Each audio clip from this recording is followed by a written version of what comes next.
किसी ने बड़े कमाल की बात कही है कि उन दोस्तों के हमेशा कर्जदार और वफादार रहिए जिन्होंने बुरे समय में आपका साथ दिया था, क्योंकि अंजाम की खबर तो कर्ण को भी थी, लेकिन बात तो दोस्ती निभाने की थी।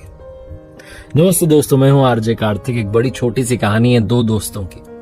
पुराने जमाने की बात है, एक बीहड़ इलाके से होकर के, सुनसान इलाके से होकर के वो एक शहर से दूसरे शहर में जा रहे थे और रास्ता उनका बातचीत में, हंसी मजाक में बीत रहा था। दोपहर होने को आई तो उन्हें भूख लगी थी, साथ में भोजन लेकर आए थे, तो एक बड़े से पेड़ की छांव में बैठ गए और भोजन साथ में करने लगे। लंच जब चल रहा था तो बात में बात निकलती गई और बातचीत जो थी वो धीरे धीरे बहस में बदल गई। और जब बहस होने लगी तो एक दोस्त को गुस्सा आ गया, उससे रहा नहीं गया, उसने दूसरे दोस्त को थप्पड़ लगा दी। जिसको थप्पड़ लगी वो कुछ बोला नहीं, उल्टा उसने काम किया। उसने जमीन पर देखा, एक लकड़ी का जो था, एक लकड़ी पड़ी हुई थी, पेड़ की टहनी का रखा हुआ था टुकड़ा, उसको उठाया और मिट्टी पर उसने कुछ लिखा।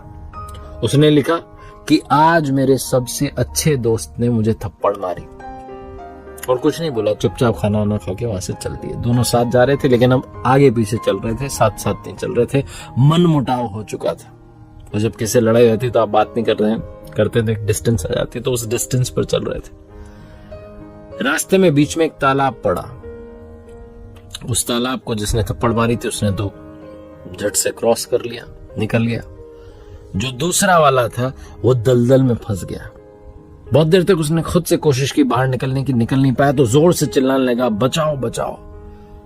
जिसने थप्पड़ मारी थी उसने पीछे पलट के देखा कि अरे दोस्त फंसा हुआ है, दौड़ के गया और जैसे तैसे बड़ी मुश्किल से उसे दलदल से बाहर निकाल दिया।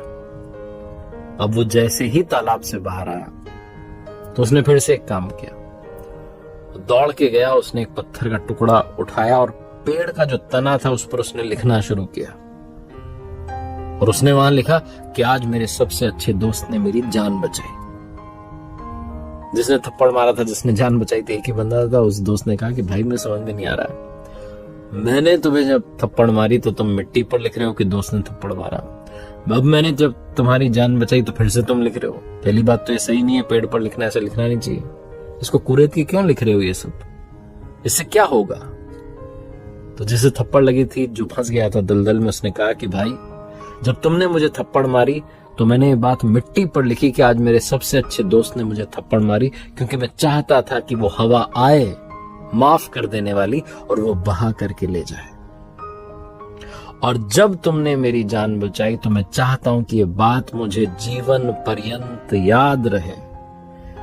इसीलिए मुझे पता है कि पेड़ पर नहीं लिखना चाहिए, लेकिन तब भी मैं, कोई ऑप्शन नहीं है, चारा नहीं है, इसलिए लिख रहा हूं यहां पर, ताकि मुझे याद रहे, मेरे दिल के अंदर ये बात स्पष्ट लिखी जाए कि मेरे दोस्त ने मेरी जान बचाई। जब मैं संकट में था, मेरा दोस्त मेरे साथ खड़ा था। बहुत छोटी सी कहानी जो ये बताती है कि दोस्ती कैसे निभाई जाती है, और ये भी बताती है कि जब आपकी लाइफ में भुलाने वाली बात आए तो उसको ऐसे कहीं मिट्टी पर लिख दो, ताकि हवा आएगी और उसे बहा करके ले जाएगी। और जब आपको लगे कि कोई ऐसी घटना हुई है जिसे जीवन भर याद रखना है, तो उसे अपने दिल में कैपिटल बोल्ड इटैलिक करके लिख लो, ताकि लाइफ टाइम आपकी मेमोरी में वो सेव हो जाए। एक बार फिर से वही बात जो अक्सर आपसे कहता हूं, ऊपर वाले के आशीर्वाद, अपनी मेहनत और अपनों के प्यार के साथ कर दिखाओ कुछ ऐसा कि दुनिया करना चाहे आपके जैसा। देखते रहिए हर सोमवार सुबह 9:30 बजे मेरे साथ एक नई कहानी, और हर शुक्रवार सुबह 9:30 बजे लर्निंग सीरीज का एक नया वीडियो।